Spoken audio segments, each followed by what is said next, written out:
termes d'augmentation. Et naturellement, comment on les a utilisés? Nous avons prélevé 60 milliards pour améliorer les conditions de travail des travailleurs, syndicats, etc. Sous forme de salaire, sous forme de primes, etc. Je dis bien 60 milliards d'augmentation. Et avec naturellement une référence aux enseignants. Parce que pour nous, eh bien, le défi de ce 21e siècle, c'est de créer les conditions pour que notre cher pays puisse travailler à l'amélioration des conditions des ressources humaines. Avoir les ressources humaines de qualité. Et seules les nations qui réussiront dans ce défi pourront tenir.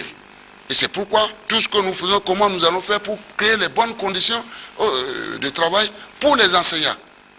Donc 60 milliards que nous avons affectés à cela. La SBE, naturellement, qui a été une unité, qu'est-ce que nous pouvons faire s'il n'y a pas d'électricité? Que ce soit dans le cadre de l'amélioration de nos conditions de vie, l'assainissement, comment dirais-je, de nos villes, en tant que également facteur de production, sans électricité, sans énergie. Est-ce qu'on peut produire? Donc on a été condamné à affecter près de 70 milliards sur les 200 milliards pour soutenir la SBE.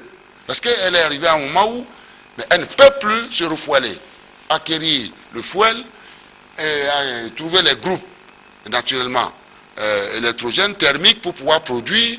Elle ne peut pas non plus faire face à sa dette vis-à-vis de la communauté électrique du Bénin, c'est-à-dire cet organisme biétatique que nous avons créé entre le Bénin et le Togo. Vous voyez? Donc le reste a été utilisé pour les infrastructures, etc. Voilà ce que nous avons fait. C'est là où d'ailleurs, quand on fait le point finalement, c'est de dire qu'à un moment donné, nous avons sorti des sujets qui fâchent pour pouvoir accroître nos ressources. Nous n'avons pas à un moment donné, on n'a pas dit qu'on a découvert du pétrole et que nous avons commencé par exporter du pétrole. Non, c'est toujours dans les mêmes conditions de travail. Mais seulement qu'on a mis l'accent sur les ressources qui échappaient au trésor. Et rendons grâce à Dieu.